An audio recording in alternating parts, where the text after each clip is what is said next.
ইরানে হামলা কেন থামালো আমেরিকা? মধ্যপ্রাচ্যে যে উত্তেজনা চরমে উঠেছিল সেখানে হঠাৎ করেই এক ধরনের ব্রেক দেখা গেল।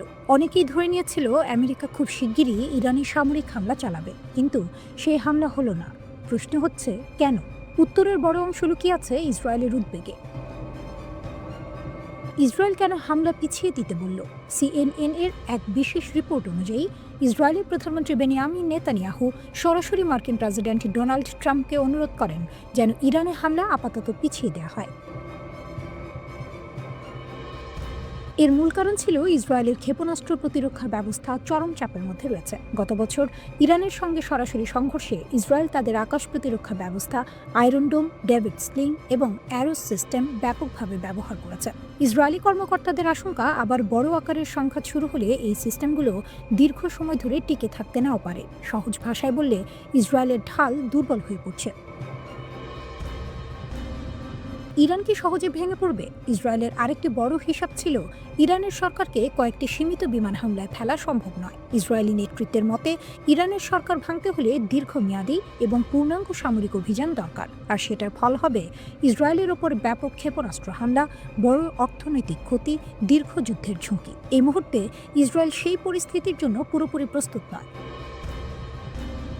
ট্রাম্প কেন হঠাৎ সুর বদলালেন? এখানেই আসে ট্রাম্পের ভূমিকাটা। ট্রাম্প সামাজিক মাধ্যমে বলেছিলেন ইরান বড় মূল্য দেবে, কিন্তু হঠাৎ করেই তিনি বলেন ইরানে হত্যা বন্ধ হয়েছে, মৃত্যুদণ্ড কার্যকর হবে না। এই বক্তব্যে অনেক মিত্রদেশ অবাক হয়ে যায়, কারণ মার্কিন গোয়েন্দা রিপোর্টগুলো নাকি এই দাবির সঙ্গে পুরোপুরি মেলেনি। তবে সিএনএন বলছে, ট্রাম্পের মূল লক্ষ্য ছিল ইরানের ওপর চাপ তৈরি করা, সরাসরি যুদ্ধ নয়। ইসরায়েল ও আমেরিকার ভিতরের প্রস্তুতি। হামলা থামলেও প্রস্তুতি থামেনি। ইসরায়েল ও মার্কিন সেনাবাহিনীর মধ্যে ঘনিষ্ঠ সমন্বয় চলছে। মার্কিন সেন্ট্রাল কমান্ড ও আইডিএফ নিয়মিত যোগাযোগে প্রতিরক্ষা ব্যবস্থা জোরদার করা হচ্ছে। ইসরায়েলের প্রতিরক্ষা গবেষণা সংস্থার প্রধান ড্যানি গোল্ড স্পষ্ট বলেছেন, আমরা প্রতিদিন শিখছি, আপগ্রেড করছি এবং ভবিষ্যতের হুমকির জন্য প্রস্তুতি নিচ্ছি। ইরান কি করতে পারে? সবচেয়ে বড় ভয়টা এখানেই। ইসরায়েলি গোয়েন্দা মূল্যায়নে বলা হচ্ছে, ইরান ভুল বোঝাবুঝি থেকে আগাম হামলা চালাতে পারে, অথবা পরিকল্পিতভাবে ইসরায়েল ও মার্কিন ঘাঁটিতে আঘাত হানতে পারে। কারণ ইরান ভাবতে পারে আমেরিকা হামলা করবেই, তাই আগে মারাই ভালো। সব মিলিয়ে ছবিটা খুব পরিষ্কার। ইরানে হামলা আপাতত বন্ধ, বাতিল নয়। ইসরায়েল প্রস্তুতি নিতে চায় আরও সময়। ট্রাম্প কূটনৈতিক চাপ দিয়ে ফল আদায়ের চেষ্টা করছেন, আর পুরো মধ্যপ্রাচ্য দাঁড়িয়ে আছে একটি ভুল সিদ্ধান্তের দূরত্বে। একটি বোতাম চাপা হলেই যুদ্ধ। কেন ইরানে দ্রুত ও পরিষ্কার হামলা আমেরিকার জন্য এত সহজ নয়? ইতিহাসে একটা অদ্ভুত নিয়ম আছে।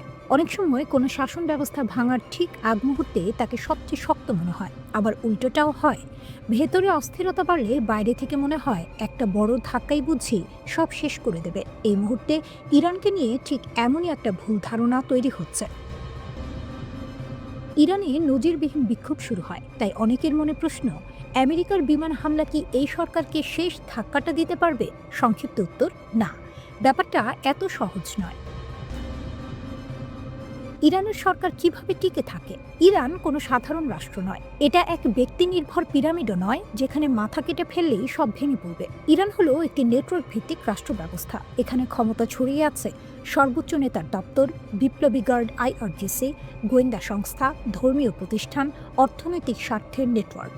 এই ব্যবস্থার সবচেয়ে বড় শক্তি হলেও সবগুলো অংশ একসঙ্গে কাজ করে। একটা অংশ দুর্বল হলেও অন্যটা সেটাকে ধরে রাখে। তাই একজন নেতা বা একটি স্থাপনা ধ্বংস করলেই পুরো সিস্টেম ভেঙে পড়বে, এই ধারণা বাস্তবসম্মত নয়। ডিক্যাপিটেশন কেন কাজ করে না? অনেকে বলেন নেতৃত্বে আঘাত করলেই সব শেষ, কিন্তু বাস্তবতা হলো ইরানের মতো সিস্টেমে বিকল্প নেতৃত্ব আগে থেকেই তৈরি থাকে। ক্ষমতার চেইন একাধিক স্তরে ভাগ করা। এ কারণেই ভেনেজুয়েলার ট্রাম্পের আগের অভিজ্ঞতা সফল হয়নি। ইরানেও সেটা হবে এমন নিশ্চয়তা নেই। ট্রাম্প আটকে গেছেন কোথায়? ট্রাম্প এখন দুই বিপরীত চাপের মাঝে। একদিকে নিউকন হাকরা, যারা শক্তি দিয়ে সরকার বদলাতে চায়।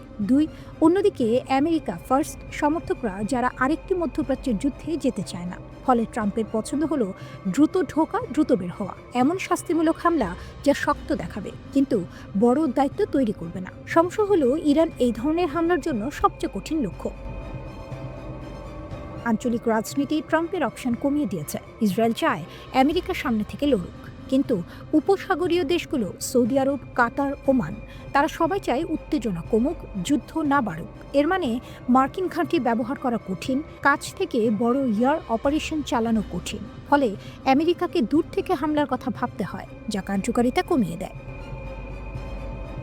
আসলে আমেরিকা কি চায় এটা পরিষ্কার করে বলা দরকার। আমেরিকার লক্ষ্য গণতন্ত্র আনা নয়, লক্ষ্য হলো একটি বাস্তববাদী ইরান যে পারমাণবিক কর্মসূচি সীমিত করবে, ক্ষেপণাস্ত্র নিয়ন্ত্রণে আনবে, চীন নির্ভরতা কমাবে, আঞ্চলিক মিলিশিয়া সমর্থন কিছুটা কমাবে। মানে ব্যবস্থার রূপবদল, পুরো ব্যবস্থা ধ্বংস নয়। বিমান হামলা কি পারে কি পারে না? বিমান হামলা পারে বার্তা দিতে, নির্দিষ্ট ঘাঁটি ধ্বংস করতে, চাপ কমাতে, কিন্তু পারে না নিরাপত্তা বাহিনী ভাঙতে, নেতৃত্ব বদলাতে, বিক্ষোভকারীদের রক্ষা করতে। লিবিয়া 2011 এই বাস্তবতার বড় উদাহরণ। কেন এখন ইরানের উপর মার্কিন ইসরায়েল হামলার বিরোধিতা করছে আরব দেশগুলো? কয়েক বছর আগেও চিত্রটা ছিল একেবারে আলাদা। সৌদি আরব, সংযুক্ত আরব আমিরাত সহ অনেক আরব দেশে মনে করত ইরানই মধ্যপ্রাচ্যের সবচেয়ে বড় হুমকি। তাই যুক্তরাষ্ট্র যদি ইরানে সরকার পরিবর্তনের জন্য সামরিক হামলা চালাতো, অনেক আরব দেশ সেটাকে খারাপ চোখে দেখত না। কিন্তু 2025 সালের শেষে এসে পরিস্থিতি নাটকীয়ভাবে বদলে গেছে। আজ সেই আরব দেশগুলোই যারা একসময় ইরানের বিরোধী ছিল, এখন যুক্তরাষ্ট্রকে অনুরোধ করছে ইরানের ওপর হামলা করবেন না। প্রশ্ন হলো, হঠাৎ এই বদল কেন? এর উত্তর লুকিয়ে আছে ইসরায়েলের সাম্প্রতিক আচরণে। ইসরায়েলের গ্রেটার ইসরায়েল পরিকল্পনা গত প্রায় 2.5 বছর ধরে আরব নেতারা এক ভয়ঙ্কর বাস্তবতা সামনে থেকে দেখছেন। ইসরায়েল শুধু গাজায় হামলা চালাচ্ছে না, বরং ধীরে ধীরে পুরো অঞ্চলে নিজেদের প্রভাব বিস্তৃত করছে। ইসরায়েলের কিছু কট্টর নেতা প্রকাশ্যেই বলেছেন তাদের লক্ষ্য একটি গ্রেটার ইসরায়েল, যার সীমানা কি ইরাকের ইউফ্রেটিস নদী থেকে মিশরের নীল নদ পর্যন্ত। এই চিন্তাধারার বাস্তব প্রতিফলন আমরা দেখেছি গাজায় ভয়াবহ গণহত্যা, পশ্চিম তীরে অবৈধ বসতি বাড়ানো, সিরিয়া ও লেবাননের ভূখণ্ডে সরাসরি হামলা। কিন্তু সবচেয়ে বড় ধাক্কা আসে 2025 সালের সেপ্টেম্বর মাসে। কাতারে ইসরায়েলের হামলা আরবদের চোখ খুলে দেয়। সেই মাসে ইসরায়েল সরাসরি হামলা চালায় কাতারে, যে দেশটি আবার যুক্তরাষ্ট্রের ঘনিষ্ঠ মিত্র। আরব নেতারা তখন বুঝে যান আজ কাতার, কাল কে। এর আগে 2025 সালের জুনে ইসরায়েলের চাপে যুক্তরাষ্ট্র ইরানের ওপর বিমান হামলা চালায়, যার লক্ষ্য ছিল ইরানের পারমাণবিক কর্মসূচি ধ্বংস করা। এই ঘটনাগুলো একসঙ্গে আরব বিশ্বকে স্পষ্ট বার্তা দেয় ইসরায়েল এখন পুরো অঞ্চলে একক আধিপত্য চায়। আরব দেশগুলোর আরেকটি হিসাব খুব বাস্তব। ইরান এমনিতেই দুর্বল হয়ে পড়েছে, কঠোর নিষেধাজ্ঞায় অর্থনীতি নড়বড়ে, মার্কিন ইসরায়েল হামলায় সামরিক সক্ষমতা ক্ষতিগ্রস্ত, সিরিয়ায় আসাদ সরকারের পতন, হিজবুল্লাহ মারাত্মক চাপে। আরব নেতাদের মতে এত দুর্বল ইরানের ওপর আবার হামলা অপ্রয়োজনীয়, বরং ইরান যদি পুরোপুরি ভেঙে পড়ে তাহলে তার ফলাফল হবে ভয়াবহ। গৃহযুদ্ধ, শরণার্থী সংকট, জঙ্গিবাদের বিস্তার, যা শেষ পর্যন্ত আরব দেশগুলোকেই ভুগতে হবে। তেল, গ্যাস আর হরমুজ প্রণালী। আরব দেশগুলোর সবচেয়ে বড় দুশ্চিন্তা হলো অর্থনীতি।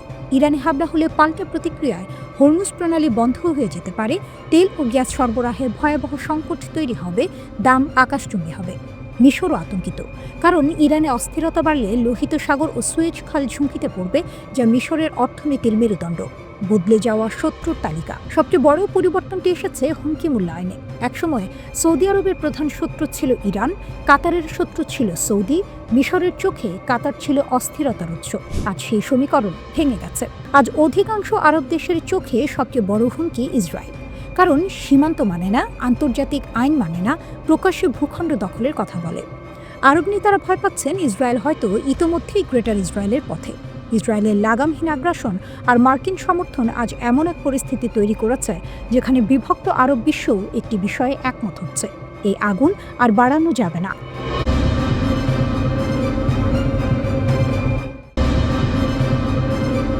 টিভিতে কিল ট্রাম্প হুমকি। ইরান যুক্তরাষ্ট্র সংঘাতকে আরও ভয়ঙ্কর দিকে যাচ্ছে। আন্তর্জাতিক রাজনীতিতে এমন একটি ঘটনা ঘটেছে যা গোটা বিশ্বকে নতুন করে ভাবতে বাধ্য করছে।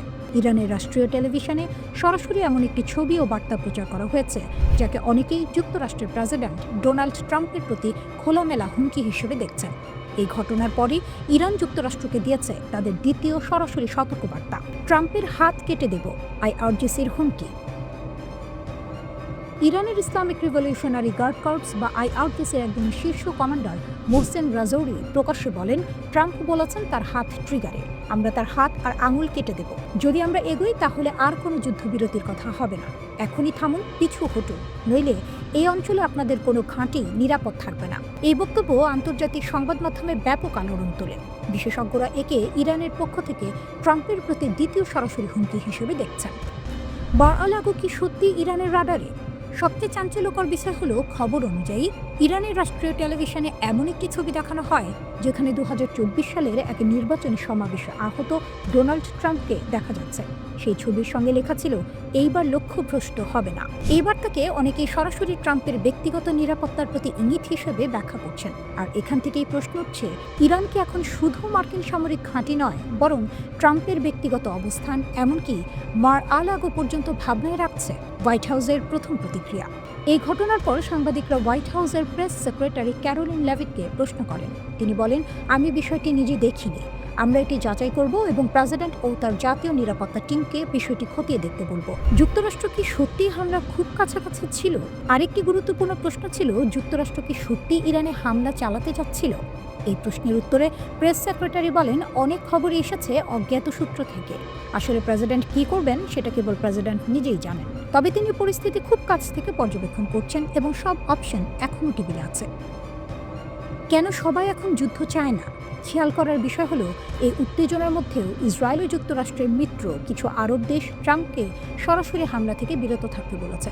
কারণ ইরানে বড় হামলা হলে পুরো মধ্যপ্রাচ্য অস্থির হয়ে উঠতে পারে, তেল ও গ্যাসের দাম ভয়াবহভাবে বাড়তে পারে, হরমুজ প্রণালী ঝুঁকিতে পড়তে পারে। সবচেয়ে বড় কথা, একটি যুদ্ধ শুরু হলে তা নিয়ন্ত্রণের বাইরে চলে যাওয়ার সম্ভাবনা খুব বেশি। এই মুহূর্তে ইরান ও যুক্তরাষ্ট্র দুপক্ষই শক্ত বার্তা দিচ্ছে, কিন্তু বাস্তবে কেউই হয়তো যুদ্ধ চায় না।